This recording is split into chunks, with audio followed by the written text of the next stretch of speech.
Hindi ako makakapunta dahil may konti lang akong problema. Siguro naman walang kinalaman yun sa problema mo kay Detective Rivas, no? Dahil hinahanap ka niya. Oo, pero sa totoo lang, hindi yun mahalaga.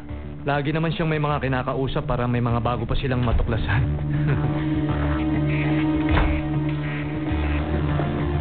Nicholas? Papa, tingnan niyo yung binigay ni Nino kay Ate Christina. Ang ganda naman yan. Binisita ko ang mga bata. Pagpasensyahan nyo na, medyo pagod na kasi ako at sumasakit ang ulo ko. Magpapahinga na ako. Hindi. Huwag kang mag-alala. Aalis na rin ako. Pero kararating mo lang. Oo, pero gabi na rin at ayoko nang abalahin pa kayo. Nicholas, hindi ka abala sa amin. Bye, Nino. Hayaan mo na siyang umalis.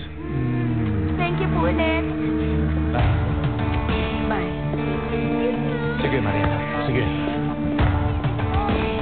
Nakakatuwa naman ang teddy bear na yan. Papa.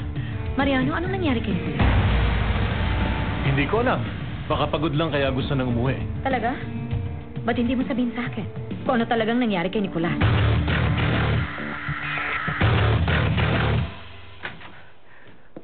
Ayos, Angel. Mabuti nandito ka na. Halika. Umiikli ng pasensya ko kay Bruno, ha? Kaya mabuti pang umalis na tayo. Hindi ba dapat masaya na siya? Dahil aprobado na yung tower niya? Ewan ko. Kaya nga siguro ganun. Sa sobrang saya niya, nawala na siya sa sarili. Itago niyo ng mga bote. Sige. Tapos umalis na tayo. Huwag niyo nang subukan, Ricardo. Jose Angel, maligayang pagdating sa aking pagdiriwang ng pinakamahalagang proyekto sa aking buhay. At sa buong mundo! Nalaman ko nga. Congrats. Salamat. Humanda kayo dahil nagsisimula pa lang ang pagdiriwang natin. Nagpa-reserve kasi ako sa isang eleganteng restaurant at magsasayo pa tayo at mag-i-enjoy buong gabi. Di ba? Hindi na, Bruno. Huwag mo na ako isama. Uuwi na ako. Pasensya na pero ayoko na rin uminom ng marami, Bruno. Isa pa, baka hindi ako... Kasama ko kayo nagtrabaho dito kaya dapat sa pagdiriwang kasama ko rin kayo, okay? Sa tingin ko masyado nang marami ang nainom mo. Gusto mo, ihatid na kita sa bahay? Sige, tama. Ihatid mo na siya. At magdiwang kasama ang iyong asawa. Ang pinakahuli kong gagawin ay magdiwang kasama si Cecilia. Tanga na ako para magdiwang sa isang taong hindi ko naman mahal. Diyos ko naman, hanggang kailan mo ba iisipin yan, Bruno? Hindi mo kakayaning mag-isa. Tingnan mo nga. Bakit? Masaya naman ako, di ba? Bakit ka ba nagsisinungaling? Siguradong may hindi magandang nangyari sa inyo. Walang masamang nangyari. Sinabi ko na. Alam kong may mali dahil pagdating mo kanina, bigla ka na lang namutla nung makita mo siya. Nagkaroon lang kami ng konti pagtatalo. Yun lang yun.